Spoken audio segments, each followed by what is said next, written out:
श्री वाल्मीकि निर्मित आर्ष रामायण आदि काव्य के बालकांड में 19वां सर्ग। आप सभी से अनुरोध है कि यदि आप इन वीडियोस को लाइक, शेयर या सब्सक्राइब नहीं भी कर सकते तो इन्हें पूरा अवश्य सुने और लाभान्वित हों। नृपश्रेष्ठ महाराज दशरथ का यह अद्भुत विस्तार से युक्त वचन सुनकर महातेजस्वी विश्वामित्र पुलकित हो उठे और इस प्रकार बोले। राज सिंह, ये बातें आपके ही योग्य हैं। इस पृथ्वी पर दूसरे के मुख से ऐसे उदार वचन निकलने की संभावना नहीं है। क्यों ना हो, आप महान कुल में उत्पन्न हैं और वशिष्ठ जैसे ब्रह्मर्षि आपके उपदेशक हैं।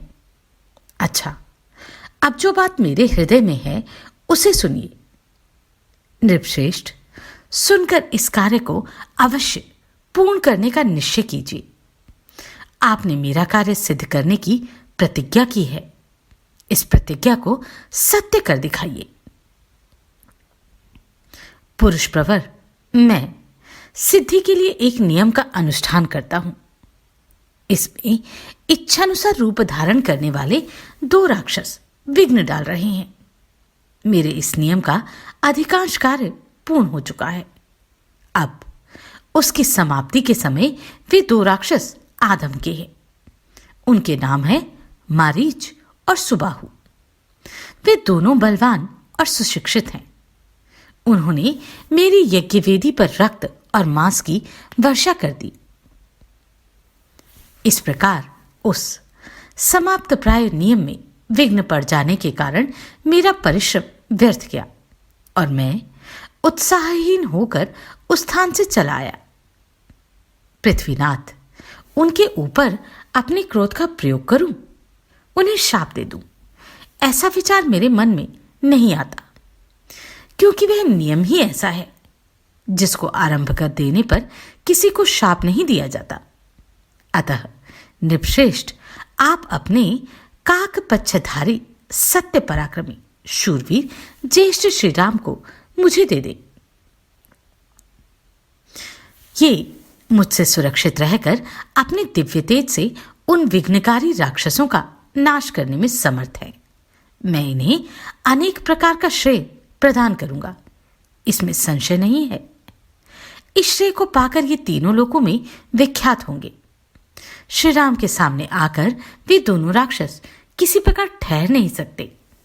इन रघुनंदन के सिवा दूसरा कोई पुरुष उन राक्षसों को मारने का साहस नहीं कर सकता। नृपश्रेष्ठ, अपने बल का घमंड रखने वाले वे दोनों पापी निशाचर कालपाश के अधीन हो गए हैं। अतः महात्मा श्री राम के सामने नहीं टिक सकते। भूपाल, आप पुत्र विषयक स्नेह को सामने ना लाइए। मैं आपसे प्रतिज्ञा पूर्वक कहता हूं कि उन दोनों राक्षसों को इनके हाथ से मरा हुआ ही समझिए। सत्य पराक्रमी महात्मा श्री राम क्या हैं, यह मैं जानता हूं। महातेजस्वी वशिष्ठ जी तथा ये अन्य तपस्वी भी जानते हैं। राजेंद्र, यदि आप इस भूमंडल में धर्म लाभ और उत्तम यश को स्थिर रखना चाहते हैं तो श्री राम को मुझे दे दीजिए। ककुत्स, नंदन आदि, वशिष्ठ आदि आपके सभी मंत्री आपको अनुमति दे तो आप श्री राम को मेरे साथ विदा कर दीजिए। मुझे राम को ले जाना अभिष्ट है। ये भी बड़े होने के कारण अब आसक्ति रहित हो गए हैं। अतः आप यज्ञ के अवशिष्ट 10 दिनों के लिए अपने पुत्र कमलनयन श्री राम को मुझे दे दीजिए। रघुनंदन, आप ऐसा कीजिए जिससे मेरे यज्ञ का समय व्यतीत न हो जाए। आपका कल्याण हो। आप अपने मन को शोक और चिंता में न डालिए।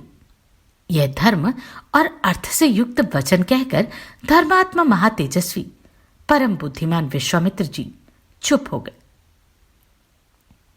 विश्वामित्र का यह शुभ वचन सुनकर महाराज दशरथ को पुत्र वियोग की आशंका से महान दुख हुआ।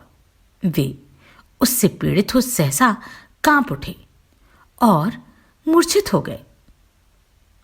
थोड़ी देर बाद जब उन्हें होश आया तब वे भयभीत हो विषाद करने लगी। विश्वामित्र मुनि का वचन राजा के हृदय और मन को विदीर्ण करने वाला था। उसे सुनकर उनके मन में बड़ी व्यथा हुई। वे महामनस्वी महाराज अपने आसन से विचलित हो मूर्छित हो गए। इस प्रकार श्री वाल्मीकि निर्मित आर्ष रामायण आदि काव्य के बालकांड में 19वां सर्ग पूरा हुआ।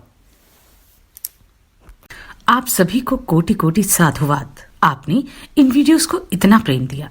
नमस्कार, मैं आभा शर्मा जावास। यदि आपको मेरा ये प्रयत्न सराहनीय लगा हो तो मुझे सब्सक्राइब करके प्रोत्साहित करें।